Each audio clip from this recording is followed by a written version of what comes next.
దేవుని వాక్యం చదువుకుందాం. ఈ ఆదివారం సాయంత్రం వరిగొండ కాదు, ఎల్లాయిపాలెం ప్రాంతంలో ఈ ఆదివారం ప్రత్యేక ప్రార్థన కూటంలో దేవుడు మనతో మాట్లాడాలి అనుకుంటున్నటువంటి మాట చదువుకుందాం. మత్తయి సువార్త 6వ అధ్యాయం 33వ వాక్యం లేదా 31 నుంచి చదువుదాం. చూడండి, 31 నుంచి. మత్తయి సువార్త 6వ అధ్యాయం 31వ వచనం నుండి. ఏమి తిందుమో, ఏమి త్రాగుదుమో, ఏమి ధరించుకుందుమో అని చింతింపకుడి. అన్యజనులు వీటన్నిటి విషయమై విచారింతురు. ఇవన్నీ మీకు కావలెనని మీ పరలోకపు తండ్రికి తెలియను. కాబట్టి మీరు ఆయన రాజ్యమును నీతిని మొదట వెదకుడి, అప్పుడు అవన్నీ మీకు అనుగ్రహింపబడును. చదివిన వాక్యమును దేవుడు మనందరికీ అర్థమగునట్లుగా బోధించి, వాక్యపు లోతులలో ప్రభు మనలందరినీ ప్రతిష్ఠించి, పరిశుద్ధుల స్వాస్థ్యములో దేవుడు మనలందరినీ భద్రము చేయునుగాక. దేవుని బిడ్డలారా, కొందరికి బాగా అలవాటైన మాట, ఇది బాగా తెలిసిన మాట, క్రైస్తవులకు చాలా వరకు పరిచయమైన మాట, కొందరికి పరిచయం లేకపోవచ్చు. ఈరోజు మనతో దేవుడు ఈ విషయాన్ని గురించి చర్చించాలని అనుకుంటున్నాడు. యేసుక్రీస్తు వారు తాను సేవ చేస్తున్నటువంటి దినాలలో 3.5 సంవత్సరాలు పరిచర్య చేసి, ఆ పరిచర్య చేస్తున్న కాలంలో ఒకరోజు 3 రోజులు ఉపవాస కూటాలు పెట్టాడు కొండ మీద. ఎన్ని రోజులు ఉపవాస కూటాలు? 3 రోజుల ఉపవాస కూటాలు పెట్టాడు కొండ మీద. ఉపవాస కూటాలకి 3 రోజుల ప్రార్థనలకి 12,000 మంది కంటే ఎక్కువ మంది జనాభా వచ్చారు ఆ రోజుల్లో. ఎన్ని వేల మంది కంటే? 12,000 మంది కంటే ఎక్కువ మంది జనాభా ఆ రోజుల్లోనే వచ్చారు. ఆ రోజుల్లోనే వచ్చారంటే ఈ రోజుల్లో లక్షల మంది కూడా ఖచ్చితంగా వస్తారు. చాలా గ్రాండ్గా జరిగే ప్రార్థన కూటాలు, ఉదయాన సాయంత్రం ఆరాధన జరుగుతూ ఉన్నాయి. కొండల మీద ప్రార్థన చేసుకుంటా ఉన్నారు జనాభా. యేసుక్రీస్తు ఎంతోమంది స్వస్థపరుస్తూ ఉన్నాడు. చాలా సక్సెస్ఫుల్గా స్వస్థత కూటాలు జరిగాయి. ఆ ప్రార్థన కూటాల్లో చెప్పిన వాక్యంలో ఒక వాక్యం ఈ మాట.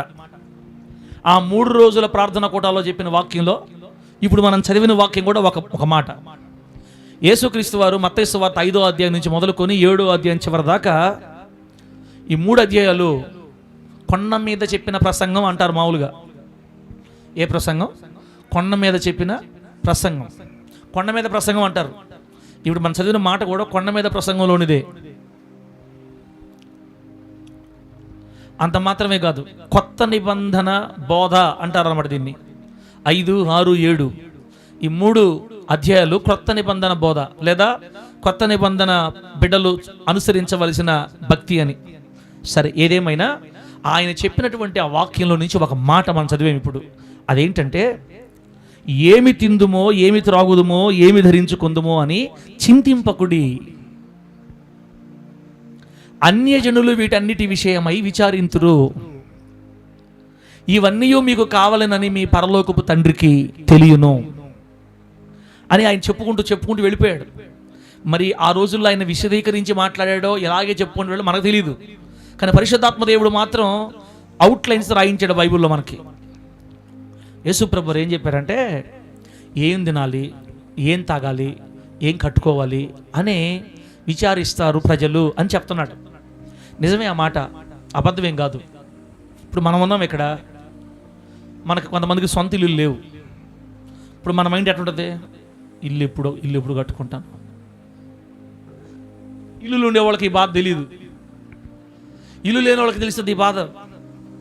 ఇల్లు లేని వాళ్ళకి తెలుస్తుంది, మాకు ఇల్లు ఎప్పుడు వస్తుందో, నేను ఇల్లు ఎప్పుడు చూస్తానో, అసలు ఈ జన్మకు చూస్తానా, లేకపోతే సమాధిలోకి పోయిన తర్వాత చూస్తానా, అసలు కడతానా కట్టలేనా, నేనా ఇల్లు కట్టేది, 100 బాధలు. ఇంకా ఇల్లు లేని వాళ్ళకి ఇల్లు బాధ.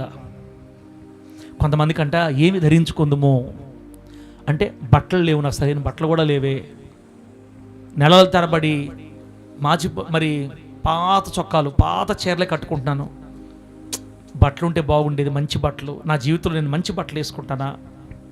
నాకు బట్టల విషయంలో నాకు ఈ దరిద్రం పోదా? మంచి బట్టలు ఉండాలి, మంచి బట్టలు కొనుక్కోవాలి అని కొంతమందికి బట్టల గురించి కూడా బాధ. బట్టల గురించి కూడా బాధ అన్నప్పుడు అది నాకు బాగా తెలిసి ఈ విషయం. నాకు కూడా ఈ బాధ నాకు అలవాటు ఉంది. ఇంటి గురించి అంటే ఇప్పుడు వస్తుంది కానీ బాధ ఇప్పుడు నిదానంగా వస్తుంది నాకు ఆ బాధ ఇంటి గురించి. అప్పుడే పెళ్లి కాకముందు ఇంటి గురించి ఎందుకు ఉంటుంది? ఉండదు. పెళ్లి కాకముందు ఉండదు. పెళ్ళి ఈ పిల్లలు పుట్టి వస్తాం, కుటుంబం ఏర్పడిన తర్వాత మనకు ఒక ఇల్లు ఉంటే బాగుంటుంది ఫీలింగ్ వస్తుంది. పెళ్లి కాకముందు అవన్నీ ఏముండవు. కానీ బట్టల గురించి మాత్రం చిన్న వయసు నుంచే ఉంటుంది ఈ సమస్య. స్టార్టింగ్లో నాకు ఊహ వచ్చే సమయానికి మా డాడీ చెప్తుంటాడు, నాకు కూడా గుర్తుంది. నాకు ఎన్ని జతల బట్టలో తెలుసా? ఒకటే నిక్కరు, ఒకటే చొక్కా. నాకు గుర్తుండేది. అది కూడా ఎక్కడ చినగకూడదు అక్కడే చినిగి, పేరుకు మాత్రమే నాకు నిక్కర, అంతే, పేరుకు మాత్రమే. అని అలా చెప్పుకుంటే నీకు సిగ్గు ఉండదా? ఎందుకు అలా చెప్పుకుంటావు? బయట అందరు వింటారు కదా. ఇంటే ఏడిచేరు, మనకెందుకు వచ్చిన బాధ? దేవుడు చేసిన మేలు చెప్పుకోబడలే. ఇంటే ఏడిచేరు, ఏడవని చెప్పుకొని అనుకొని దేవుడు చేసిన మేలు చెప్పుకోవాలి కదా. ఒకటే డ్రాయరు, ఒకటే చొక్కా కొంతకాలానికి ఎగిరిపోయింది గాలికి, అంటే లేదు ఇంకా. టార్జాన్ తెలుసా? అడవుల్లో ఉంటాడు టార్జాన్. పైన ఏం చొక్కా ఉండదు, చెట్లు పుడుకుని ఓగలాడుతుంటారు చూడండి. ఆ టార్జాన్ చూసినప్పుడు నేను గుర్తొస్తుంటా, నేను కూడా ఇలాగే ఉండేది కదా. డ్రాయర్ ఒక్కటే ఉంటుంది, అది కూడా ఫ్రెష్గా ఉంటుంది, ఇబ్బంది లేదు పని. ఎందుకు అంత దరిద్రత అంటే, నాన్న అప్పుల పాలైపోయాడు, డాడీకే తినడానికి లేదు, ఇంకా మాకేం తీసిస్తాడు బట్టలు. ఏ వ్యాపారం పట్టుకున్నా నష్టం డాడీకి. అప్పట్లో 1994లోనే 1993, 92లోనే 70,000 రూపాయలు అప్పులు. అంటే ఇప్పుడు చాలా ఎక్కువ అప్పులు. చిన్న వయసులో నేను బట్టలు వేస్తుంటే అసలు నాకు జ్ఞాపకమే లేదు పూర్తిగా. 7-8 సంవత్సరాల వయసు వచ్చేదాకా ఫ్రీ. నేనే కదలే, ఇక్కడ చాలామంది అటోళ్ళు ఉంటారు, ఆ పేదరికంలో ఉండేవాళ్ళు ఉంటారు. తర్వాత డాడీని దేవుడు సేవలోకి పిలుచుకున్నాడు. డాడీ దేవుని పరిచయంలోకి వచ్చిన తర్వాత మందిరంకి వచ్చేవాళ్ళు మా బాధలు చూసి, మా కష్టాలు చూసి వాళ్ళ పిల్లల బట్టలు తెచ్చిచ్చేవాళ్ళు అనమాట. నాకు జ్ఞాపకం ఉంది బాగా. వాళ్ళ పిల్లలు వాడిన బట్టలు, వాళ్ళ పిల్లలు కొంతకాలం వాడేసిన బట్టలు తీసుకొచ్చి నాకు, చెల్లికి, అన్నకి, మమ్మీకి, డాడీకి ఇచ్చేవాళ్ళు. అలా విశ్వాసులు వాడిన బట్టల్ని వేసుకున్నాం కొంతకాలం. అప్పుడు ఓహో నేను కూడా బట్టలు వేసుకుంటున్న ఫీలింగ్ వచ్చింది. రాను రాను రాను దేవుని పరిచర్య అభివృద్ధి అవుతా ఉంటే అప్పుడు డాడీ వాళ్ళే కొని మాకు ఇవ్వడం నాకు బాగా గుర్తుంది. కానీ ఏదేమైనా నేను సొంత సేవలోకి వచ్చేదాకా, 2012లో దేవుడు నన్ను సేవకు పిలిచేదాకా బట్టలు అంటే నాకు అసలు గుర్తే లేదు. మా డాడీ 3 వైట్ చొక్కాలు, వైట్ ప్యాంట్లు తీసాడు, అంతే. అయ్యే జీవితంతో. ఇంకా ఆదివారాల పూట అయ్యే. కాలేజీకి వెళ్ళేటప్పుడు, కాలేజీకి వచ్చిన తర్వాత సంవత్సరానికి 4 జతలు కుట్టించేవాడు. ఆ 4 జతలు సంవత్సరం అంతా వాడాలి. ఏంది డాడీ ఇబ్బంది అంటే, తెలియాలి, నీకు విలువ తెలియాలి అనేవాడు. డాడీ కాలేజీలో ఇవే చొక్కాలు వేసుకెళ్తున్నది ఒక రకంగా చూస్తున్నారు డాడీ. ఇప్పుడు వచ్చే యూనిఫామ్లు, అప్పుడు యూనిఫామ్ లేవు మాకు. హలో ఉండారా రాజా, ఉండారా ఇడా? యూనిఫామ్లు ఇప్పుడు వచ్చాయి, అప్పట్లో యూనిఫామ్లు లేవు. మా రోజులు యూనిఫామ్లు ఉంటే చాలా బాగుండేది. మా బట్టలను బట్టే మాకు విలువ ఇచ్చేవాళ్ళు. ఎవడాడా అనేవాళ్ళు అనమాట. మన డ్రెస్ చూసి. కొన్ని చెప్పుకోకూడదు, సిగ్గుపోద్ది, ఇంతవరకు చాలు. పెళ్ళేటప్పుడు కూడా పాస్టర్ వాళ్ళు ఊరోళ్ళు అన్నారంట, ఏందా అబ్బాయి అదే సొక్క అదే ప్యాంట్ వేసుకొని వస్తాడు, అవి తప్ప ఇంకేం లేవా? ఉండేదే అయ్యి. డాడీ అంటున్నారు, డాడీ నోరు మొయ్ అంటాడు, అంతే మా డాడీ. అలా నా బిడ్డరా ఇంచుమించుగా 30 సంవత్సరాల కాలం, నాకు 30 సంవత్సరాల వయసు వచ్చేదాకా మంచి బట్టలు కట్టుకున్నట్టు నాకు జ్ఞాపకమే లేదు. ఈరోజు నాకు మంచి బట్టలు ఇచ్చాడు, లగ్జరీగా బట్టలు వేసుకున్నాను నేను అనే ఫీల్ నాకు ఎప్పుడు కలగల. అలా కలగలేదు కాబట్టి సేవలోకి వచ్చిన తర్వాత కలర్ బట్టలు దుమ్ము లేపేసాం అంతే ఒక సంవత్సరం. అలా మనకి ఆ ఫీల్ లేదు కాబట్టి కొంతమంది పాస్టర్ లోకాసులు పట్టిపోయినాయి, ఆ బట్టలేంది ఇట్టేంది అట్ట. నీకేం తెలుసురా, నీకేం తెలుసు, నోరు మొయ్. ఏ రూట్లో వచ్చామో నా సంగతి నీకు తెలిస్తే నువ్వు మాట్లాడు.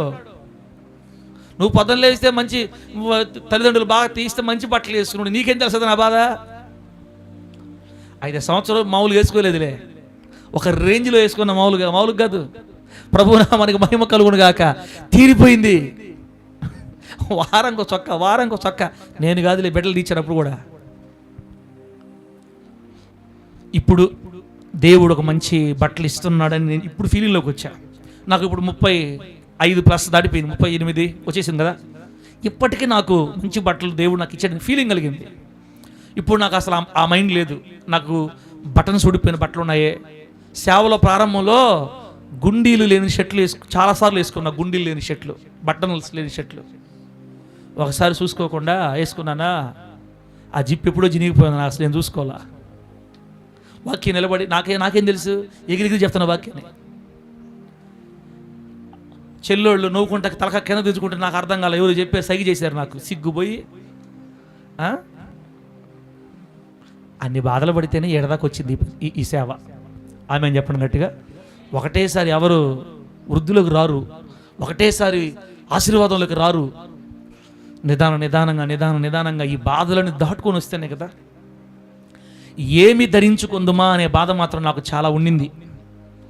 30 సంవత్సరాల దాకా నా జీవితంలో బట్టలు చూడలేదు అసలు. నా జీవితంలో నాకు తెలుసు ఆ బాధ.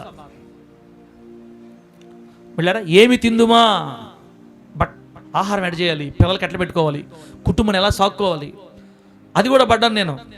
పిల్లలు పుట్టిన తర్వాత అది కూడా 2012 నుంచి అదే బాధ.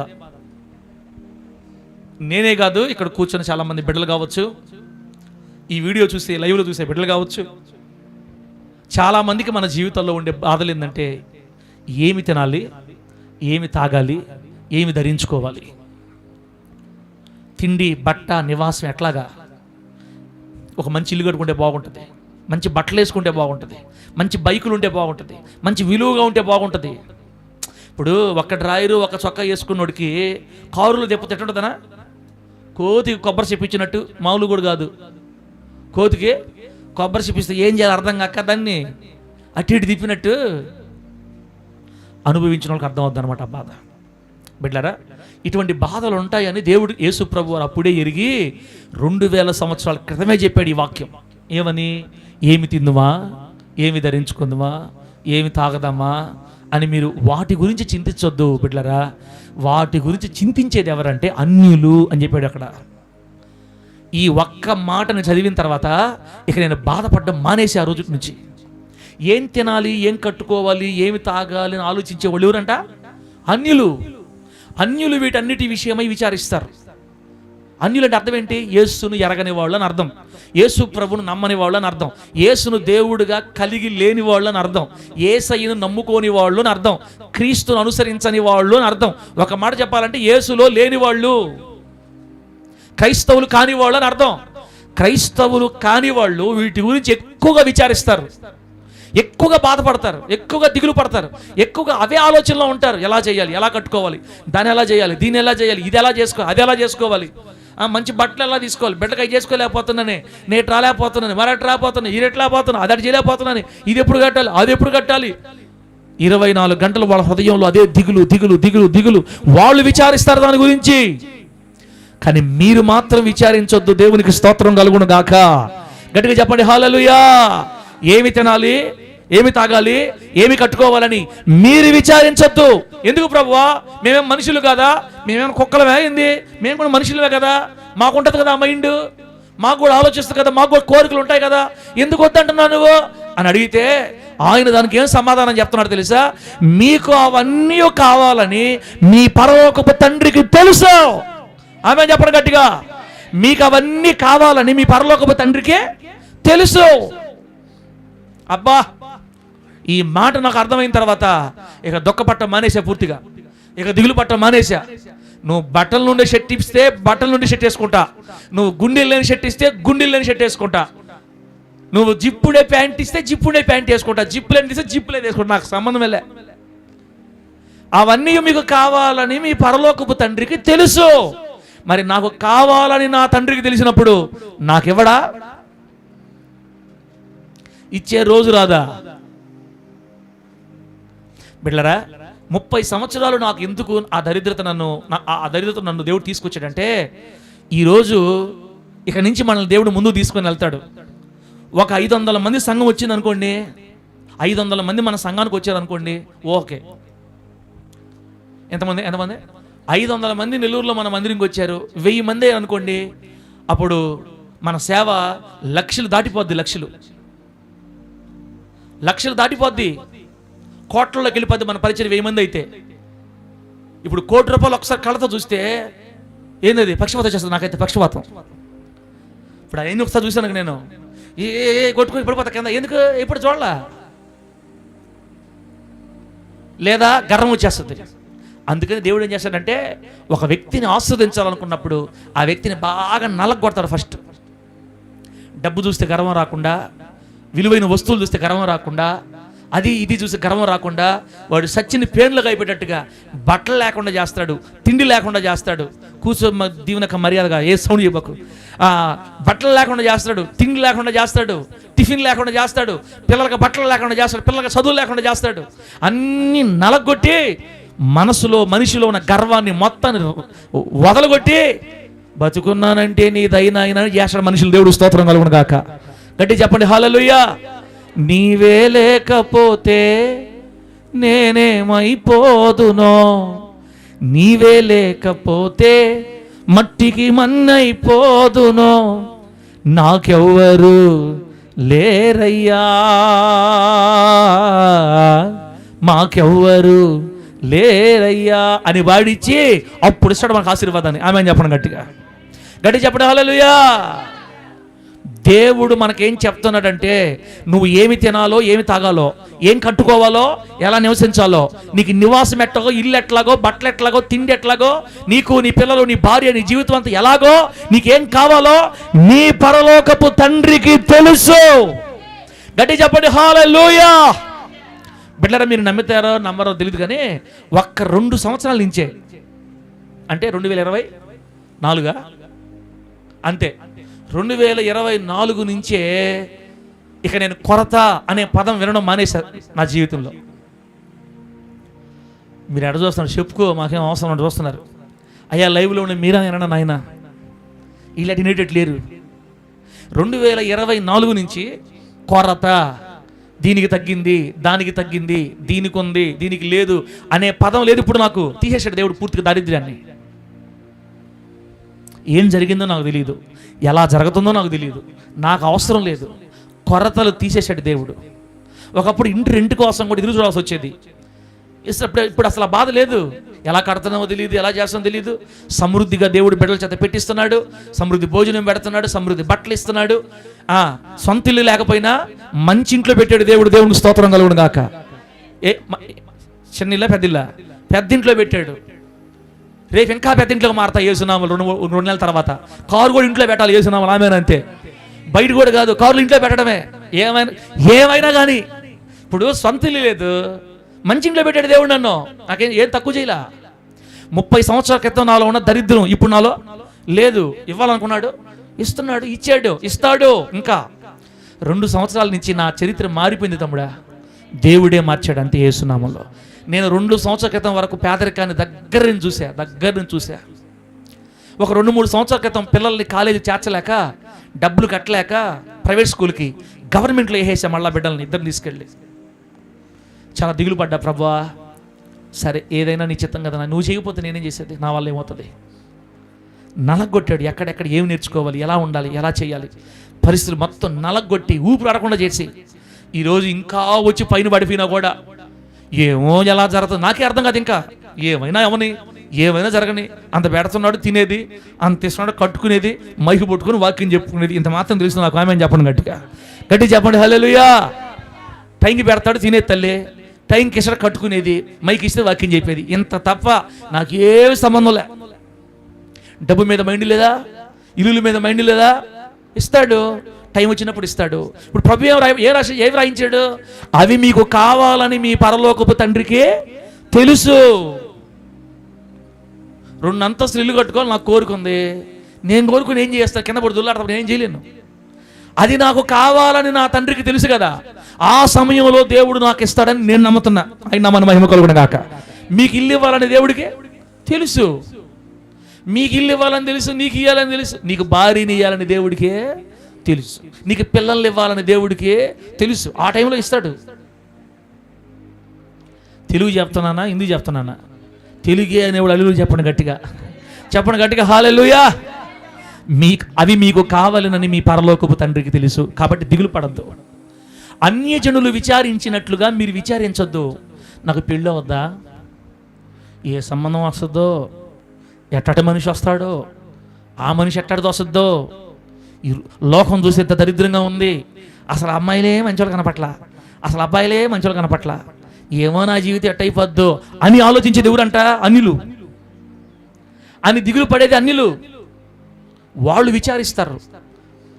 మీకు భర్తలు కావాలని, భార్యలు కావాలని, పిల్లలు కావాలని మీ పరలోకపు తండ్రికి తెలీదా? అబ్బా అబ్బా, అవన్నీ ఎక్స్ట్రా లాపి అవి కావాలి, ఈ కావాలి, ఇది కావాలి, అది కావాలి, అవి చేయాలి, ఇది అన్నీ పక్కన పెట్టి మీరేం చేస్తారంటే మొదట ఆమేన్ గట్టిగా గట్టిగా చెప్పండి హల్లెలూయా. మొదట ఫస్ట్ మీరేం చేయాలి తెలుసా? ఆయన రాజ్యమును, ఆయన నీతిని మొదట వెతకండి. అబ్బా ఎంత మంచి మాటమ్మా. చదవ మాట మళ్ళా 32. ఇవన్నీ మీకు కావాలనని మీ పరలోకపు తండ్రికి తెలియను, కాబట్టి మీరు ఆయన రాజ్యమును, ఆయన నీతిని మొదట వెతకండి, అప్పుడు అవన్నీ మీకు అనుగ్రహింపబడును. దేవునికి స్తోత్రం కలుగును గాక. హల్లెలూయా ఆమేన్. చెప్పు గట్టిగా. అవన్నీ మీకు అనుగ్రహించబడాలంటే, మీరు కోరేవన్నీ, మీరు ఆశించేవన్నీ, మీరు ఎదురు చూసేవన్నీ మీకు దొరకాలంటే, మీకు అనుగ్రహించబడాలంటే మొదట మీరు చేయాల్సిందేంటో తెలుసా? ఆయన రాజ్యాన్ని వెతకాల. ఆమేన్ గట్టిగా. ఆయన నీతిని వెతకాల. రాజ్యాన్ని, నీతిని మొదట వెతకాలి. రెండోసారి కాదు, మొదటగా ఫస్ట్ మనం వెతకాల్సింది ఏంటంటే ఆయన రాజ్యం, ఆయన నీతి. ఈ రెండిటిని మనం మొదట వెతికితే ఆ తర్వాత మన వెనక అవన్నీ పరిగిస్తాయి యేసు నామములో. నేను సేవలోకి వచ్చిన తర్వాతే సమృద్ధిని చూశాను, కానీ సేవలోకి రాకముందు దరిద్రమే. డాడీ మంచి సేవ, 400 మంది 300 మంది సేవ, ఆర్థికంగా ఏ కొదువు లేదు డాడీకి, మంచి స్థితి. మాకు మాత్రం 2 సొక్కాలే. ఏంది డాడీ ఈ బాధ అంటే, నోరు మొయ్యి అంటాడు ఒకటే మాట. ఆయన వేసుకోడు, మమ్మల్ని వేసుకొని ఇలా, ఆయన తినలా, మమ్మల్ని తిన్నిలా. అదేందో మా డాడీ పెంపకం. అది టిఫిన్ కూడా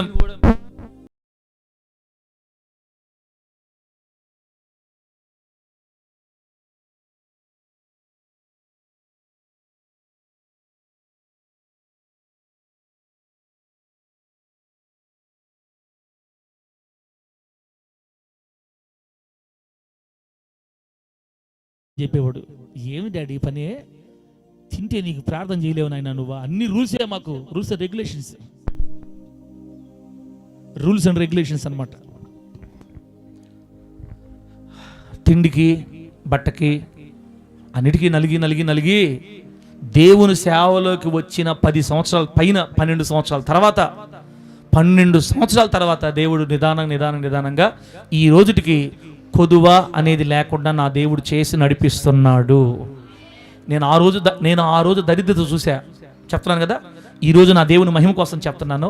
నాకు దరిద్రత అనేది కొన్ని కిలోమీటర్ల దూరం వెళ్ళిపోయింది యేసు నామములో, అంతే. కొరత, కొదువులు లేవు తమ్ముడా. నాకు అప్పులు లేకుండా చేశాడు దేవుడు. సంతృప్తి, అంత తిన్నా కూడా నెమ్మది. నాకు అప్పులు లేవు, నన్ను దేవుడు అప్పులు పాలు చేయలా. ఉన్నదే సర్దుకున్నాం, ఉన్నదాన్నే చాలు. దేవుడు రిక్షాలో ఉండమంటే రిక్షాలోనే ఉన్నా. అప్పు చేసి ఆటో కొనుక్కోవాలా, నేను అప్పు చేసి బైక్ కొనుక్కోవాలా, దేవుడు ఇచ్చేదాకా ఆగా. నాకు బటన్ లేని షర్ట్లు ఉన్నాయి చూడండి, గుండీలు లేని బట్టలు వేసుకున్నానే, గుండీలు ఉండే బట్టలు ఇచ్చిన దాకా అవే వేసుకున్నా. అప్పులు చేసి బట్టలు తెచ్చుకోవాలా. తర్వాత ఒక వ్యక్తి 40,000 రూపాయలు బంగారు వస్తువులు దేవుడికి ఇచ్చేస్తే ఆ బంగారు వస్తువులు అమ్మేసి 40,000 పెట్టి ఆటో తెచ్చాం, సెకండ్ హ్యాండ్. అది ఎట్టాడి బండి అంటే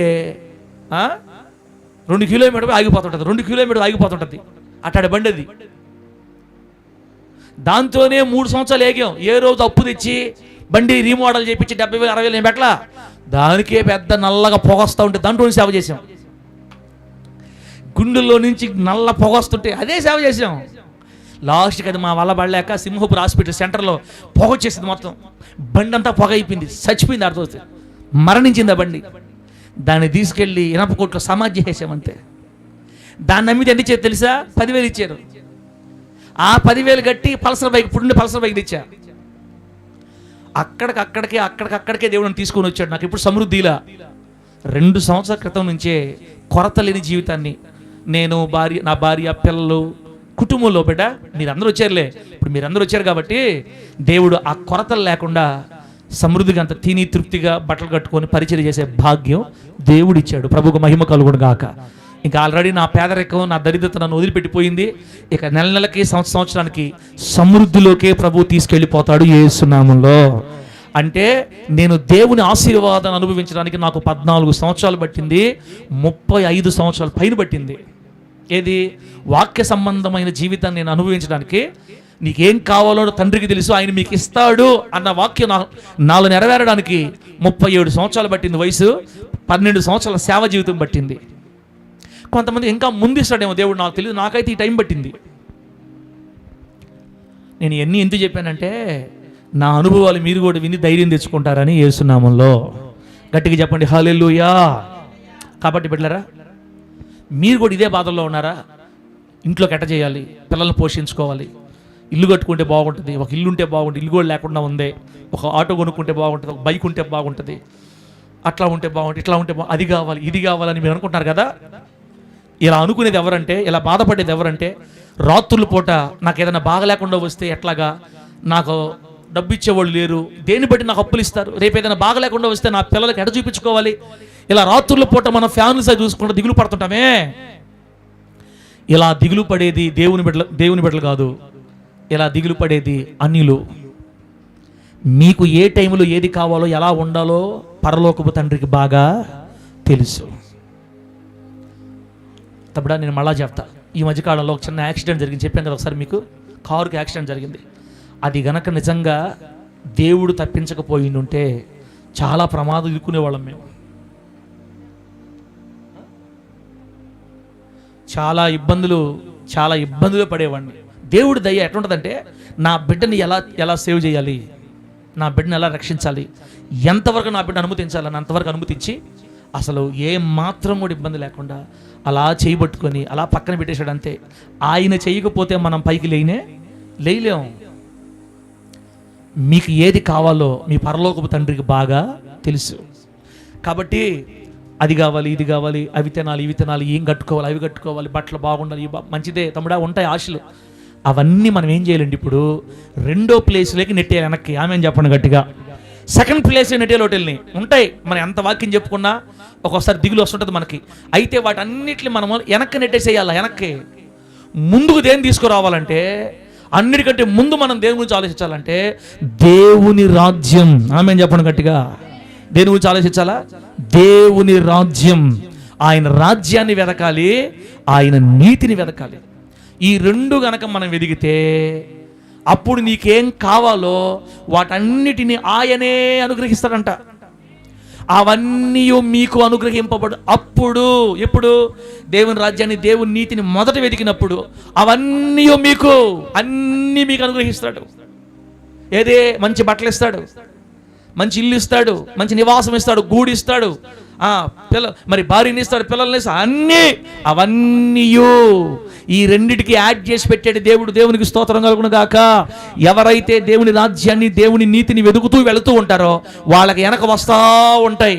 ఏంది? అవసరతలు, కొరతలు ఏవేవి ఉన్నా అన్ని తీర్చుకుంటా దేవుడు. మొత్తం మనకు సపోర్ట్ చేస్తా వస్తాడు. దేవునికి మహిమ కలుగును గాక. అలా కాకుండా మొదట మనం ఏమి తిందామా, ఏమి తాగదామా, డబ్బు డబ్బు డబ్బు, పని, అది ఇది ఇది అది, వ్యాపారాలు, ఉద్యోగాలు, బండ్లు, బైకులు, కార్లు, ఇళ్ళు, వీటి పక్కన తిరుగుతున్నాం అనుకో, దేవుని రాజ్యాన్ని, దేవుని నీతి రెండో స్థానంలోకి వేసి వీటి మొదటి స్థానం ఇచ్చావు అనుకో, నీకు అవి దొరికేది లేదు, నువ్వు పెట్టేది లేదు ఇంకా. ఎందుకంటే మనం వెతకాల్సిన వాటిని వెతికితే దొరకాల్సిన దొరకతాయి. నువ్వు వెతకాల్సిన వాటిని వెతకకుండా దొరకకూడని వాటి నువ్వు ఎదుకుంటా వెళ్తున్నావు, అవి దొరక. నీకు తిండి, బట్ట, నివాసం మంచిగా నీకు దొరకదు. ఎందుకు దొరకదు? అంతే, మన వల్ల కాదు. అది దేవుడి వల్ల. మనకి మనం వెతుక్కుంటా పోతే మనకు దొరకవు. డబ్బు దొరకదు, తిండి దొరకదు, ఏం దొరకదు. కానీ నువ్వు వెతకాల్సింది ఏంటంటే దేవుని నీతిని, దేవుని రాజ్యాన్ని ఎదిగితే ఇవన్నీ కూడా నీకు బోనస్గా అనుగ్రహించబడతాయి. ప్రభువు నామానికి మహిమ కలుగును గాక. గట్టిగా చెప్పండి హల్లెలూయా.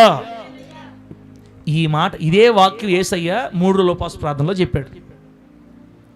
మీకు కావలసినవన్నీ పరలోకపు తండ్రికి తెలుసు. మీకు కావాల్సినవన్నీ పరలోక తండ్రికి తెలుసు. కాబట్టి మీరు ఆయన రాజ్యాన్ని, నీతిని వెతకండి, అప్పుడు అవన్నీ మీకు అనుగ్రహించబడతాయని యేసయ్య మనకు ధైర్యం చెప్తున్నాడు.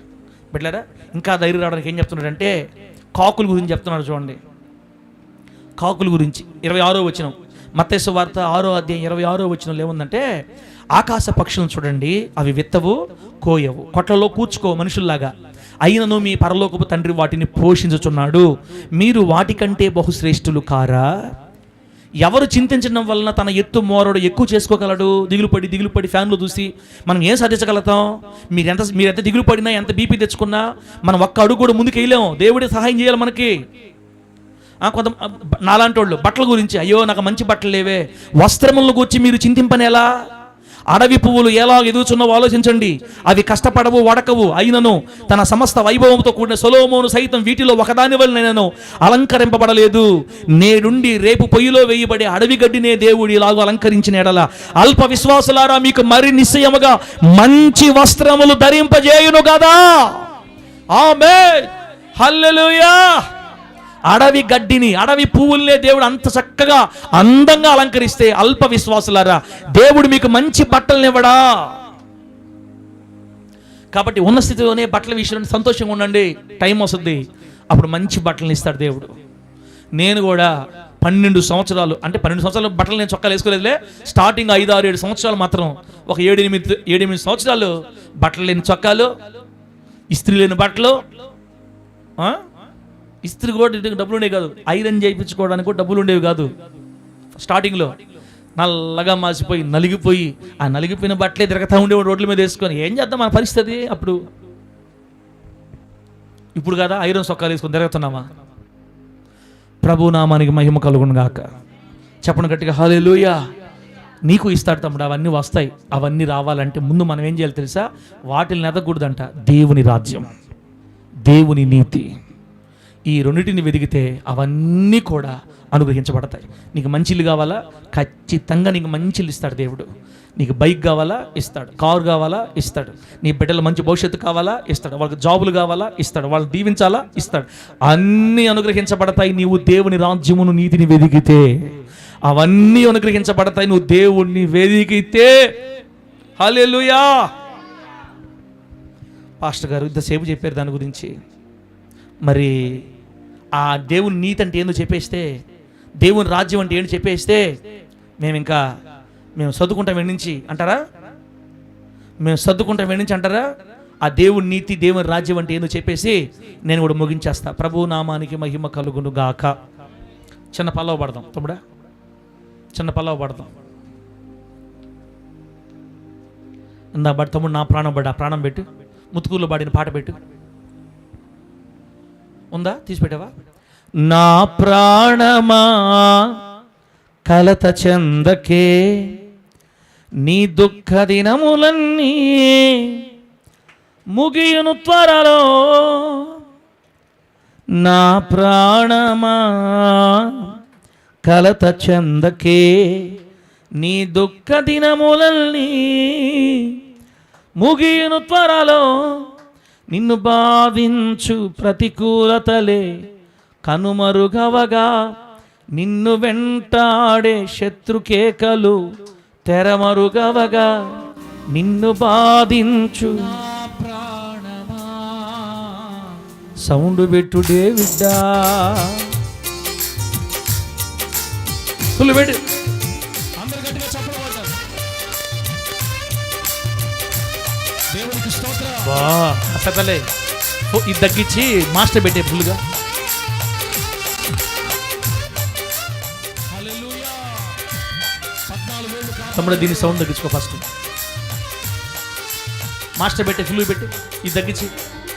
నా ప్రాణమా కలత చెందకే, నీ దుఃఖ దినములన్నీ ముగియను త్వరలో. నా ప్రాణమా కలత చెందకే, నీ దుఃఖ దినములన్నీ దీన్ని తగ్గిస్తాను, దీన్ని తగ్గించుకో. త్వరలో. నిన్ను బాధించు ప్రతికూలతలే కనుమరుగవగా, నిన్ను వెంటాడే శత్రు కేకలు తెరమరుగవగా. నిన్ను బాధించు ప్రతికూలతలే కనుమరుగవగా, నిన్ను వెంటాడే శత్రు కేకలు తెరమరుగవగా. నీవు హెచ్చింపబడినవు, నీవు దీవింపబడినవు. పడిపోయిన చోటే లేచి నిలిచెదవు. నీవు హెచ్చింపబడినవు, నీవు దీవింపబడినవు. పడిపోయిన చోటే లేచి నిలిచెదవు. నా ప్రాణమా కలత చెందకే, నీ దుఃఖ దినములన్నీ ముగియను త్వరలో. స్తోత్రం. ఆమేన్. దేవునికి స్తోత్రం. ఎన్నో నిందల్లో అవమానాల్లో హల్లెలూయా. సేవని చెయ్యి పట్టి నడిపించిన నా దేవుడు. Praise God. యేసయ్యా. స్తోత్రం. ఏ నాటికైనా నువ్వు లేస్తావు తమ్ముడా, నిన్ను దేవుడు దీవిస్తాడు అంతే ఖచ్చితంగా. నీకు మంచి ఆహారం, మంచి బట్ట, మంచి నివాసం, మంచి తిండి అన్ని సమృద్ధిగా ఇస్తాడు ఒకరోజు. అప్పటి వరకు మనము దేవుని రాజ్యాన్ని, నీతిని వెతకతానే ఉండాలి యేసునామములో. గుండె చెదరినా నిన్ను యేసు బాగు చేయును. అణచివేయబడిన చోటే పైకి లేవనెత్తును.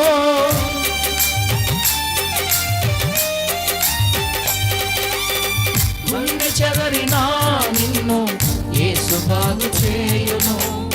అణచివేయబడిన చోటే పైకి లేవనెత్తును. తన సన్నిధిలో సదాకాలము నిన్ను స్థిరపరచును.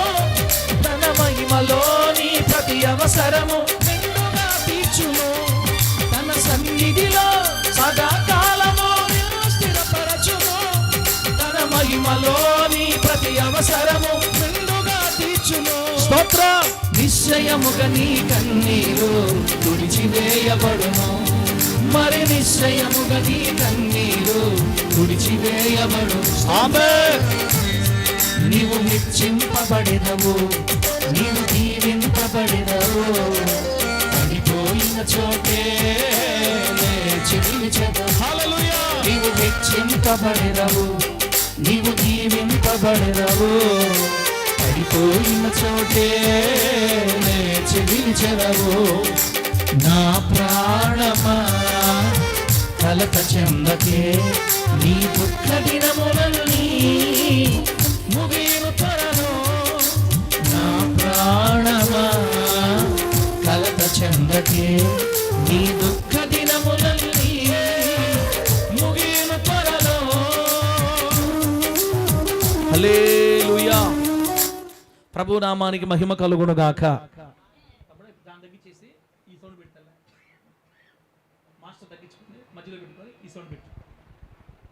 ప్రభు నామానికి మహిమ కలుగును గాక. చెప్పండి గట్టిగా హల్లెలూయా. దేవుడు మంచి తిండి, మంచి బట్ట, నివాసం, అక్కరలు, అవసరాలు అన్నీ ప్రభు మనకి ఇవ్వాలంటే, తినడానికి, తాగడానికి, ధరించుకోవడానికి సమృద్ధిగా ప్రభు మనకి ఇవ్వాలంటే మనం ఏం వెతకాలి? 2 వెతకాలని చెప్పి. ఒకటి మొదటిది ఏంది? దేవుని ఏదో ఒకటి కానీ అంటారా? హల్లెలూయా. యేసు రక్తం. నేను పని లేక చెప్తున్నాను ఏడా, నేను పని లేక చెప్తాను, మీరు పని లేక అంటున్నారా? చెప్పండి అమ్మా. ఫస్ట్ ఏం వెతకాలా? దేవుని రాజ్యం. రెండోది దేవుని నీతిని వెతకాలి. దేవుని రాజ్యం అంటే ఏంది? దేవుని రాజ్యం వెతకడం అంటే ఏంటి? బిడ్డారా, మీకు అర్థమైతే ఒక మాట చెప్తా, టైం లేదు నాకు.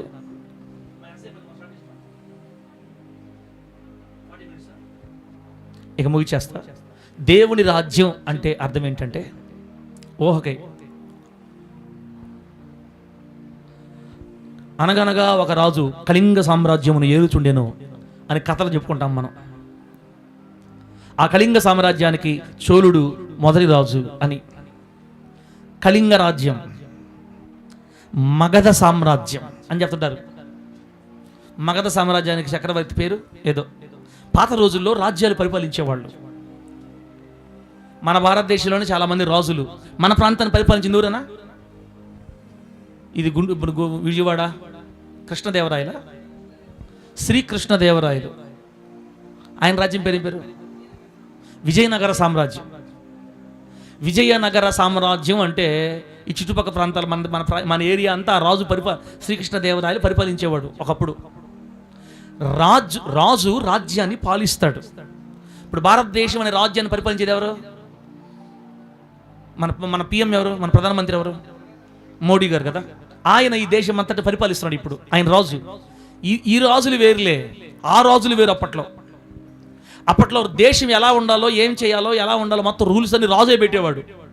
రాజు చెప్పిన మాట ప్రపంచం, ఆ దేశం అంతా డేవిడ్ ఉండవా లేవా? ఆ రాజు చెప్పిందే శాసనం అంతే.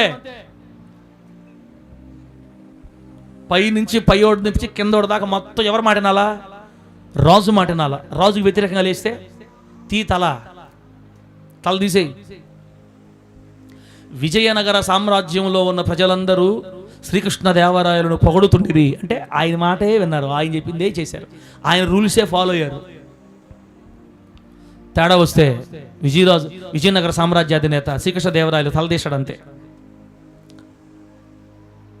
ఆ చక్రవర్తి తన రాజ్యములో ఉన్న వాళ్ళకి విధులు ఏర్పాటు చేసి ఆయన చెప్పినట్టుగా తన ప్రజలందరూ నడవాలని కోరుకునేవాడు. అలా నడిచినప్పుడు ఆ దేశం బాగుండేది అని ఆ శ్రీకృష్ణదేవరాయల కాలంలో వీధుల్లో రత్నాలు పోసి అమ్మేవాళ్ళంట, బంగారం పోసి అమ్మేవాళ్ళంట మన రోడ్లలో.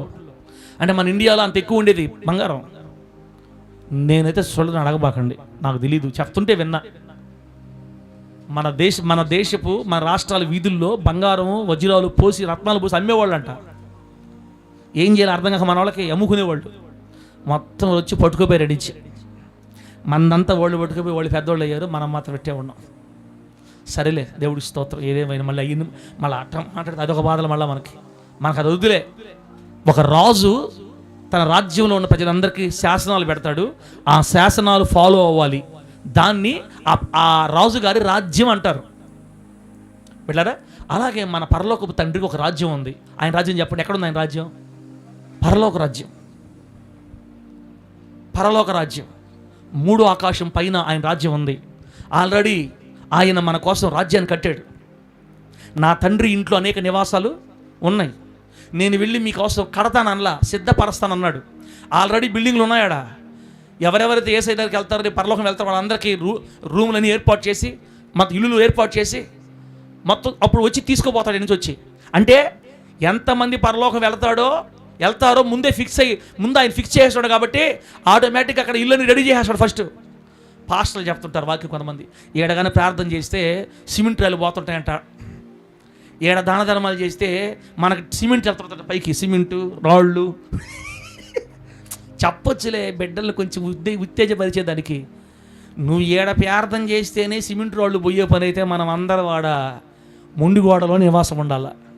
ఒక్క ఇంటికి గోడ పూర్తిగా ఎందుకంటే అంత ప్రార్థన పరులు మనం. దీవెనక్క అబద్ధం చెప్పక దీవెనక్క, మనం నిజాలు మాట్లాడుకుందాం. మన ప్రార్థన ద్వారా పాస్టమ్మ ఉండవా లేవు? పాస్టమ్మ నువ్వు ఉండవు, నీకేమి?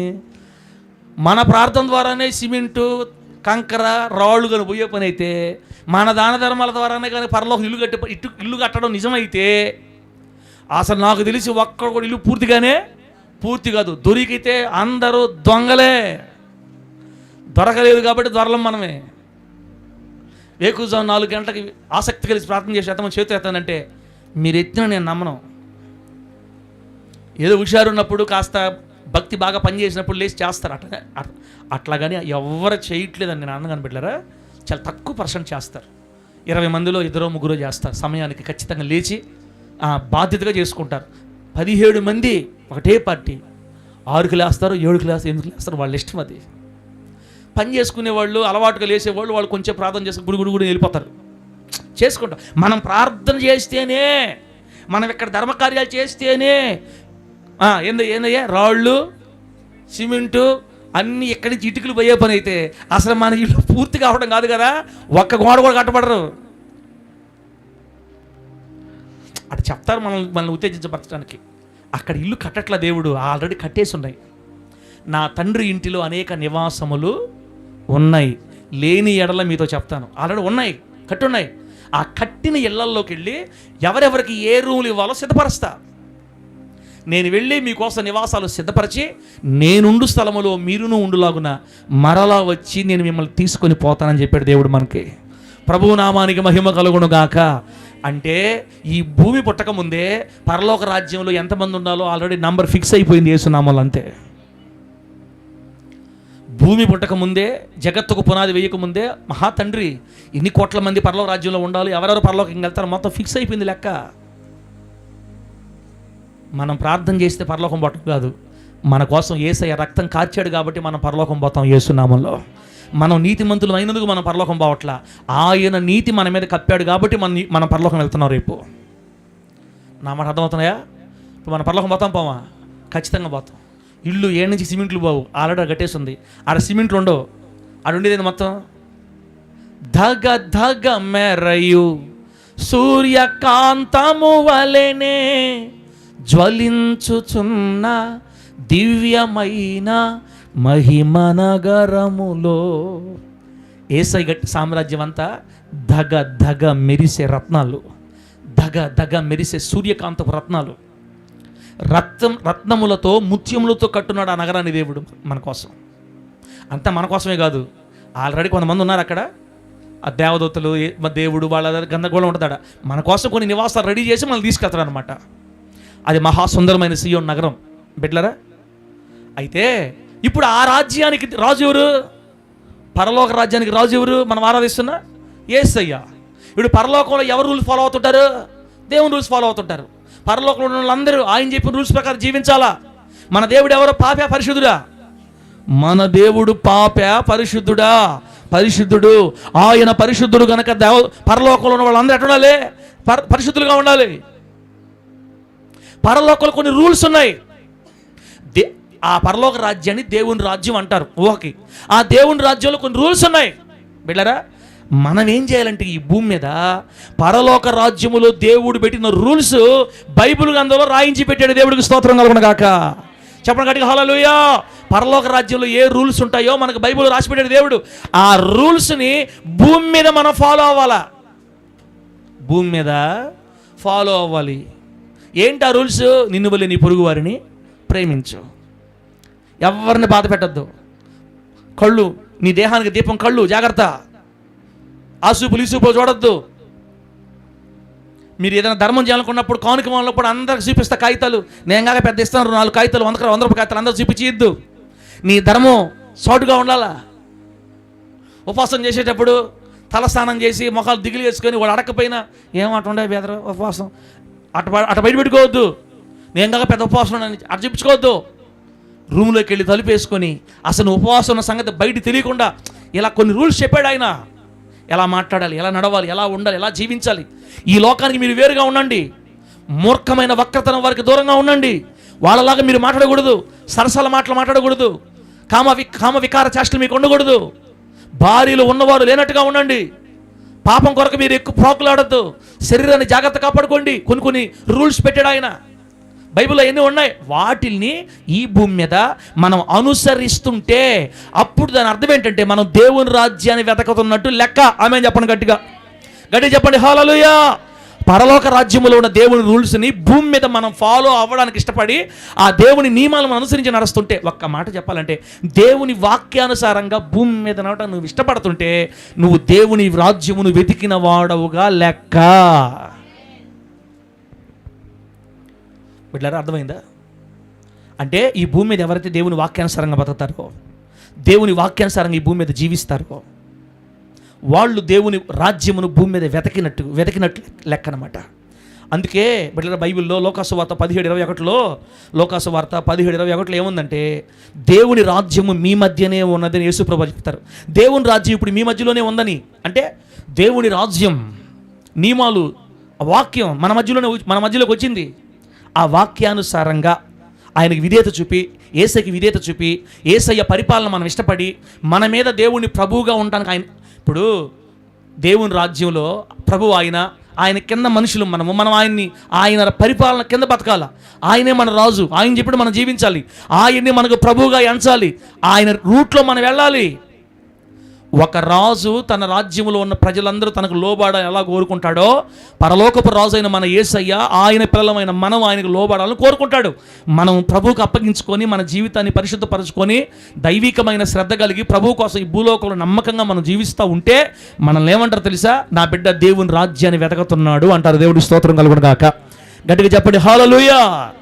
బిడ్డలారా, అలా ఎప్పుడైతే ప్రార్థనలో, వాక్యం చదువుకోవటంలో, దేవుని ఇష్టానికి విధేయత చూపడంలో, దేవుని చిత్తం చేయటానికి నువ్వు ఇష్టపడటంలో, బిడ్డరా నీతియుక్తమైన జీవితాన్ని జీవించడానికి ఇష్టపడడంలో, పాపాన్ని చూసి దూరంగా వెళ్ళిపోవడానికి ఇష్టపడి ఈ లోకంలో బ్రతుకుతున్నప్పుడు దైవికమైన స్వభావం కలిగి, దేవుని కొరకు జీవించాలి అన్న తపన కలిగి, పరిశుద్ధత కొరకు ప్రాకులాడతా యేసయ్యలో ఉండాలని నువ్వు ఆశపడుతూ ఉన్నట్లయితే దానినే దేవుని రాజ్యమును వెతకడం అంటారు. దేవునికి స్తోత్రం కలుగును గాక. గట్టిగా చెప్పండి హల్లెలూయా. ఇక ఆపేద్దామా? ఆపేద్దాం. అయిపోయింది. దేవుని రాజ్యమును వెతకడం అంటే దేవుని వాక్యానుసారంగా బ్రతకడం, దేవుణ్ణి మనకు ప్రభువుగా అంగీకరించడం, ఆయన రూట్లో మనం వెళ్ళాలని కోరుకోవడం, ఆయన ఏది చెబితే అలా చేయాలనుకోవడం, ఆ రాజు నియమాలను మనం అనుసరించడం, ఈ భూమి మీద మన ఇష్టానుసారం కాకుండా ఆయన ఇష్టానుసారంగా బ్రతకటం, ఆయన్ని సంతోషపెట్టడం, ఆయన ఇష్టాన్ని చేయటం, ఆయన కొరకు ఆలోచించటం, ఇలా మనం దేవుని నియమాల్లో మనం నడుస్తూ ఉంటే మనమే దేవుని రాజ్యాన్ని వెతికే వాళ్ళమే. అలా ఎవరైతే దేవుని రాజ్యాన్ని వెతుకుతారో వాళ్ళకి తగిన కాలమందు అన్నీ అనుగ్రహించబడతాయని బైబిల్ చెప్తుంది. దేవుడి స్తోత్రం కలుగును గాక. ఈరోజు స్టార్ట్ చేసేవు, ఒక వారం తర్వాత అన్నీ పోసాడు నీ మీద. ఈ రోజు నుంచి నేను దేవుని ఎత్తుతాను, దేవుని రాజ్యం ఎత్తుతాను, నేను పర్ఫెక్ట్గా ఉంటానని నెల రోజులుండి, నెల రోజు ఏం పోయలేదు, ఇంకా నెల రోజులు నుంచి ఉంటే అనకూడదు. ఆయన ఒక టైం వస్తుంది, నువ్వు ఆయన వెతుకుతా, ఆయన రాజ్యం వెతుకుతా, ఆయన రూట్లో వెళ్తూ ఉంటే ఒక టైం వచ్చినప్పుడు నీకు ఏమేం కావాలో అన్నిటిని ఆయన తీర్చుకుంటూ వస్తాడు. ఆయన టైంలోనే మనకి ఇల్లు వస్తుంది. ఆమె చెప్పండి గట్టిగా. ఆయన టైం వచ్చేదాకా నువ్వు కింద పడి దొల్లాడి యోగా చేసి తల కింద కాళ్ళు పైకి అయితే తపస్సు చేసినా కూడా అది రాదు. నీకు బైక్ ఇవ్వాలి అనుకున్న టైం వచ్చేదాకా నువ్వు కింద పడి దొల్లాడు, రాదు.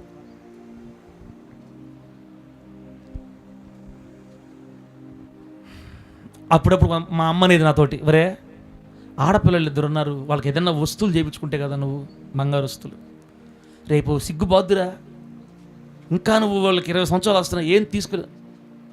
నాకు ఎప్పుడు భయం రాలా, ఎందుకంటే ఇన్ని చేసిన దేవుడు సమయం వస్తే అది కూడా చేస్తాడు. నేను ఆయన ఇకపోతే నేనేం చేసేది అంటే నన్ను చూస్తే నీకు కలర్ బట్టలు ఏంది ఇస్త్రీ నలగన బట్టలు వేసుకుని ఏమో అనుకుంటున్నామేమో, నా కొడుక్కి 1,00,000 వచ్చేసినాయని. అంత లేదు, అక్కడికక్కడ సరిపోతుంది అంతే. మాకు ఏమి మిగిలింది ఏం లేదు మమ్మే. అవన్నీ చూడరాబాయి, రేపు పిల్లల్ని ఇవ్వాలంటే ఇదే సేవరా నీ సేవ, పిల్లలకి ఏం తిడతారు నిన్ను. అప్పుడు నేను దేవుడితో చెప్పాను, ప్రభువా ఏంది మా మమ్మీ ఈ మాట అంటుంది, ఇట్లా అంటుంది ఏంది ప్రభువా. నాకు అర్థమైంది, ఇక త్వరలో దేవుడు ఆదివారం కూడా తెరస్తాడులే, వాళ్ళకి అవి కూడా దేవుడు చేస్తాడు. ఆయన నమ్ముకున్న బిడ్డలను ఒకరి దగ్గర అడిగేటట్టు, అడిగించుకునేటట్టు దేవుడు చేయుడు. ఆ సమయం వస్తే నా బిడ్డలకు అన్ని దేవుడు సమకూరుస్తాడన్న ధైర్యం నాకు ఉంది. గట్టి చెప్పండి హల్లెలూయా. కారు ఎప్పుడు ఇవ్వాలో ఆ టైం వచ్చేదాకా నేను కింద పడి దొల్లను కూడా నాకు రాలా. అది ఇవ్వాలని టైం వచ్చింది, దేవుడు ఇచ్చాడు. అలాగే పిల్లలకి వస్తువులు కొనాలన్నా, వాళ్ళకి ఏమైనా చేయాలన్నా, వీళ్ళకి ఏమైనా చేయాలన్నా, వాళ్ళకి ఏమైనా చేయాలన్నా, ఏడేమైనా చేయాలన్నా, ఇల్లు కట్టాలన్నా, 5 ఎకరాలు రావాలన్నా, 2,000 మంది బట్టే మందిరం కట్టాలన్నా, ఆత్మలు రావాలన్నా, ప్రతి దానికి సమయము కలదు. ప్రతి దానికి సమయం కలదు. ఆ సమయంలోనే దేవుడు చేస్తాడు. కింద పడి దొల్లాడినంత మాత్రాన్ని వెంటనే వీడు ఆయన. అందుకే కదా యేసుప్రభు చెప్తా మరి అమ్మా నా సమయం ఇంకా రాలేదు, నా సమయం వచ్చినప్పుడు చేస్తానమ్మా. బిడ్డలారా, నేను మీకు చెప్పింది అర్థమైందో లేదో నాకు తెలియదు. అర్థం కాకపోతే నేనేం చేయలేను. నాకు తెలిసిన తెలుగు భాషలో చెప్పా. ఇంతవరకు నేను చేసేదే మీకు చెప్పా. నాకు తెలిసింది ఒకటే, ఉదయాన్నే లేచి ప్రార్థన చేసుకోవటం, బైబిల్ చదువుకోవటం, సమయానికి తినటం, ప్రార్థన ఉంటే ఏదైనా ప్రార్థన ఉంటే పోయి వాక్యం చెప్పేసి రావటం, లేకపోతే పుస్తకాలు చదువుకోవటం, లేకపోతే సంఘం గురించి ఆలోచన కూడా లేదు నాకు. ఆత్మ ఎప్పుడు వస్తారో హల్లెలూయా అంతలే ఏడిసి ఏం చేయాలి? ఇప్పుడు నేను ఏడిసి ఏం జరిగేది లేదాడ. ఆయన మీద ఆధారపడి నా ప్రభు ఇస్తాడు సమయం వచ్చినప్పుడు అనుకుంటే, నువ్వు ఏడిసినా ఏడవకపోయినా, కింద పడి దొల్లాడకపోయినా, ఆ టైం వచ్చినప్పుడు మందలుగా వస్తారు యేసు నామములో. గట్టి చెప్పండి హల్లెలూయా. వరగొండ ఎల్లాయిపాలెంలో చిన్న స్థలం కొనుక్కుంటే బాగుంటుంది, చిన్న మందిరం కూడా బాగుంటుందని. అబ్బా ఇంకా ఎప్పుడు అబ్బా సంవత్సరం అంతలే. ఆయన 3 సంవత్సరాలకు ఇవ్వాలన్నా, 4 సంవత్సరాలకు ఇవ్వాలన్నా, 5 సంవత్సరాలకి ఇక్కడ స్థలం ఇవ్వాలని దేవుడు అనుకో ఉంటే, ఈ 5 సంవత్సరాల్లో సంతోష అక్క మేము అందరు కింద పడి దొల్లాను కూడా స్థలం రాదు. ఆ టైంకే స్థలం వస్తుంది. ఇక్కడ ఏవి మనకి జరగవు. ఇక్కడ మనం అందరం ఎవరో తెలుసా? తోలు బొమ్మలం అంతే లోకంలో. ఏ బొమ్మలమే? ఆడమంటే ఆడుతుండాలిట. చిన్నపిల్లప్పుడు తిరణాలు అమ్మేవాళ్ళు అలా బొమ్మల్ని ఇట్లా అంటుంటే అవి ఎగరతా ఉండి, గుర్తుందా అరుణ్? గుర్తుందంట, నాకు బాగా గుర్తుంది. ఎందుకంటే చిన్నప్పుడు మా తాత కొనుక్కొచ్చేవాడు. అది అంటుంటే ఎగరతా ఉండి తోలు బొమ్మలాట. అది ఎగిరిస్తుంటే మనం ఎగిరేవాళ్ళమే. మనలో ఏం ఉండదు. ఏమన్నా చెయ్యాలన్నా మనకు దేవుడే చెయ్యాలి అంతే. మనకు ఇల్లులు ఇవ్వాలన్నా, మందిరాలు ఇవ్వాలన్నా, స్థలాలు ఇవ్వాలన్నా, మనల్ని స్థిరపరచాలన్నా, మనకు గొప్ప స్థాయి ఇవ్వాలన్నా, మనకు స్థితిగతులు మార్చాలన్నా దేవుడు ఒక్కడే చేయగలడు. మన కష్టం, మన భక్తి, మన శ్రమ అంతా వేస్ట్. అది దేవుడు చూడాలంతే. దేవుడే మన కృప చూపాలి. ఆ సమయం వస్తే అన్నీ జరిగిపోతాయి యేసు నామములో. ఆయన సమయంలోనే సమస్తము జరుగుతాయి. ప్రభు నామానికి మహిమ కలుగును గాక. అందుకే అప్పుడు దాకా మనం ఏం చేయాలంటే, మనం దేవుణ్ణి ఎదికే పనిలో ఉండాలా. ఎవరిని ఎతకాలి? ఆదివారం ఎప్పుడు వస్తుంది, మందిరంకి ఎప్పుడు వెళ్ళాలా, ఆదివారం మందిరంకి వెళ్ళి కూరగాయలు తెచ్చుకొని వంటలు చేయాలా. ఈసారి సాంబార్ చేసాము, వచ్చేసారి పచ్చడి, ఇదే పని. మా సుభాష్ తల్లి పనులంతా ఆదివారం ఎప్పుడు వస్తుందా, సాంబార్ ఎప్పుడు చేద్దాం, ఇంతవరకే మనకి.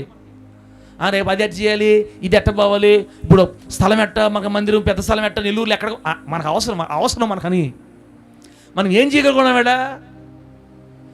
నాకు అసలు బాధే లేదు, నాకు అసలు దిగులే లేదు. అంత పెడితే తినటం, ప్రార్థన చేసుకోవడం, నిద్రపోవటం. ఏడన్నా వాక్యం చెప్పమంటే వాక్యం ఇక్కడ చెప్తా, వాక్యం కళ్ళు మూసుకొని గంట చెప్తా. ఇంకా చెప్పానా మళ్ళీ ప్రేమ కూర మీద పెడతాడా, తినటమే వెళ్ళటమే. శుభ్రంగా తిని దేవుని పని చేసుకోవడం తప్ప దిగుళ్ళు, టెన్షన్లు ఏమి లేవబ్బా నాకు. ఎందుకంటే నాకు అది కావాలని నా పరలోకపు తండ్రికి తెలుసు. నాకు అది కావాలని నా పరలోకపు తండ్రికి తెలుసు. ఆయన తెలిసినప్పుడు నేను ఎందుకు ఇంకా మళ్ళీ కింద పడి దొల్లాడేది? కొంతమంది చెప్తుంటారు, ప్రార్థన చేస్తే కదంటే ఆయన దేవుడు ఇచ్చేది మనకే. ఏం చేస్తే? ప్రార్థన కానీ చేస్తే అప్పుడు ఇస్తాడు దేవుడు. చేసేవాళ్ళందరికీ బలి ఇచ్చాడు. ప్రార్థన చేసిన దానికి కదా ఆయన మనకి ఇచ్చేది. ఆయన మనల్ని ప్రేమించాడు కాబట్టి మనకిస్తాడు యేసు నామములో. ఆయన మనకి ఇస్తాడంతే. ఇవ్వాలని ఆయనకి తెలుసు. కావాలన్న కోరిక కూడా నీకు ఉండాలా. 2000 మంది బట్టే మందిరం నాకు కావాలని కోరుకుంటే కనీసం 1000 మంది బయటదని ఇస్తాడు. అసలు ఏమీ లేకుండా పోని అంటే, ఒరే అసలు నీకు ఆశ కూడా లేదు కదరా నీకు. మరినా ఆశ కూడా లేదండి. ఆశ లేనోడు ఎక్కడ కూడా దీవించబడ్డంట. దేవుడు స్తోత్రం కలుగును గాక. ఆశ లేనోడు ఎక్కడ కూడా దీవించబడ్డావు. కనీసం ఆశ ఉండాలి మనకి. చిన్న స్థాయిలో అయినా ఒక 200 మంది బట్టే మందిరం కట్టాలి, 200 మంది ఆత్మ కావాలి, నేను దేవుని కోసం పరిగెత్తాలి, నన్ను అనేక ప్రాంతాల్లో వాడబడాలి, అనేక రాష్ట్రాలకు వెళ్ళాలి. నేను ఫస్ట్ ఇచ్చి కోరుకునేవాడిని. దేవుడు అందుకే ఎట్టగట్టు లాక్కోపోతా ఉన్నాడు. నా ఆశ అది కాదు. తెలుగు వాళ్ళు ఏ దేశాల్లో అన్ని దేశాలకు పోవాలి యేసు నామములో. తెలుగు వాళ్ళు ఏ దేశాల్లో ఉన్నారో అన్ని దేశాలకు వెళ్ళాలా. జపాన్ వెళ్ళాలా, జర్మనీ వెళ్ళాలా, సౌత్ ఆఫ్రికా వెళ్ళాలా, సౌత్ కొరియా. మన తెలుగు వాళ్ళు ఎక్కడెక్కడైతే ఉన్నారో అక్కడికి వెళ్ళి వాక్యం చెప్పేసి రావాలి యేసు నామములో. ఎవరికే? వాళ్ళకి కాదు, తెలుగు వాళ్ళకి ఆశ ఉంది. అది ఈ ఆశ తీర్చాలని పరలోకపు తండ్రికి బాగా తెలుసు. టైం వచ్చేదాకా కింద పడి దొల్లాడితే ఏం జరగదు. అది ఆ టైంకే జరగద్ది. ప్రభు నామానికి మహిమ కలుగును గాక. ఆ టైంకి జరిగేటప్పుడు ఇప్పుడు ఎందుకు బిల్డప్? తండ్రి, నీ దాసుని పట్ల నీ చిత్తం ఏదో అదే జరుగును గాక. నేనేం చేస్తానంటే రేపు ఆదివారంకి ఏం వాక్యం చెప్పాలి ఇప్పుడే చూసుకుంటా. రేపు ఆదివారంకి ఏ వాక్యం చెప్పాలి, అలా బిడ్డల దగ్గర ప్రార్థన ఉంది, వాళ్ళకి ఏ వాక్యం చెప్దాము, చర్చిలో ఏమైనా ప్రార్థనలు పెడదామా, ఈ మధ్యకాలంలో సభలు పెట్టుకుందామా, ఇదే నా పని. ఆయన పని చేసుకుంటూ నేను వెళ్తుంటే నాకు కావలసినవన్నీ నా దేవుడు సమకూర్చుకుంటూ వస్తాడు యేసు నామములో. దేవుని పనిని వెదకాలి, దేవునిని వెదకాలి, దేవుని రాజ్యాన్ని వెదకాలి, దేవుని కోసం నిలబడాలి. అప్పుడు మన అక్కర్లన్నీ ప్రభు తీరుస్తాడు. ప్రభువు నామమునకు మహిమ కలుగునుగాక.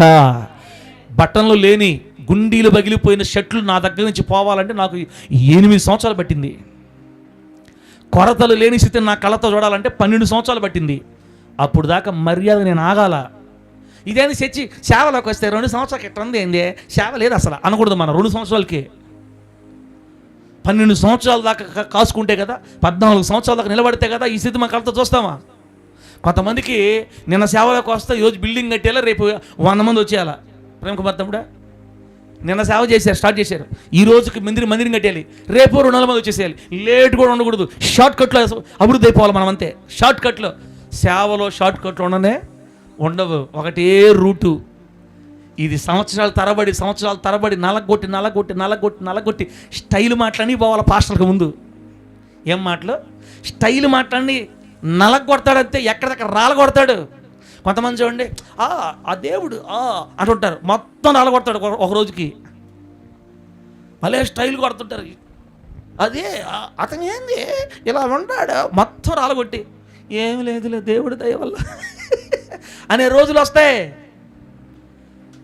నా బాధ నేను పడుతుంటే ప్రేమరాజు ఫోన్ చూసుకుంటాడు చూడండి, ప్రేమరాజు పడుతున్నాడు. నా మాట వినే ఓపిక కూడా లేదు ప్రేమరాజుకి. మరి ఇప్పుడు పాస్టర్లకైనా విశ్వాసులకైనా స్టైల్ మాటలు ఉంటే రాలగొట్టిందాక దేవుడే వీడు. యేసయ్యా, నేనేమై ఉన్నాను అది కేవలం నీ దయ. బట్టలు ఎప్పదీసి చర్చిలో కూర్చున్నంతకాలం రాలగొట్టడమే. మందిరంలో కూర్చి బట్టలను జాగ్రత్తగా పెట్టుకొని కూర్చుని దాకా రాలగొట్టడం మాత్రం పక్కా. అన్ని సక్కంగా దారిలో వేస్తాడు, అప్పుడు ఇస్తాడు మనకు ఆశీర్వాదం దేవుడు. ఆమెను చెప్పండి. ఈ రకరకాల కుంటి శాస్త్రాలు ఏది ఈడు అయినా లేట్ చేస్తా. మనం ఎంత యాక్షన్ చేస్తే అంత లేట్ అయిపోద్ది. మరి నాకు 12 సంవత్సరాలు ఎందుకు పట్టిందో నాకు తెలియదు, దేవుడికే తెలియాలా. నేను కూడా ఏమైనా లోబడలేదేమో నాకేం తెలుసు. కొంతమందికి 7-8 సంవత్సరాలుగా మంచి సేవ వస్తుంటుంది, మరి ఎందుకో నాకైతే ఇంత టైం పట్టింది. ఆయన ఇచ్చే టయానికే ఇస్తాడు. నువ్వు అడిగేవని రేపు పొద్దున ఈడు నీకు. ఆమె చెప్పండి గట్టిగా, గట్టి చెప్పు హల్లెలూయా. ప్రతిదానికి సమయము కలదు.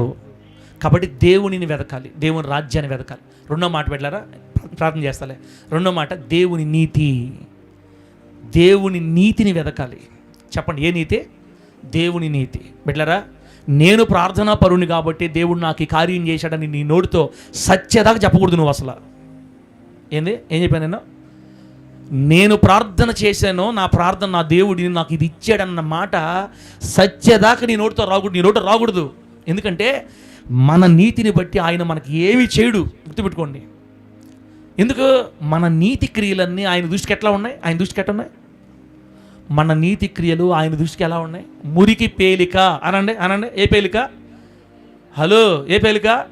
మురికి పేలిక. మనం ఎంత భక్తి చేసినా, ఎంత నీతిగా ఉన్నా, అలోలియా స్తోత్రం అలోలియా అని అన్నా, ఆయన దృష్టికి మాత్రం మన నీతి క్రియలన్నీ మురికి పేలిక. ఎందుకని? నీతిమంతుడు లేడు, ఒక్కడు కూడా లేడు. మన హృదయం ఘోరమైన వ్యాధి కలిగిందని, మన బ్రతుకు చాడిస్తుందని ఆయన తెలుసు.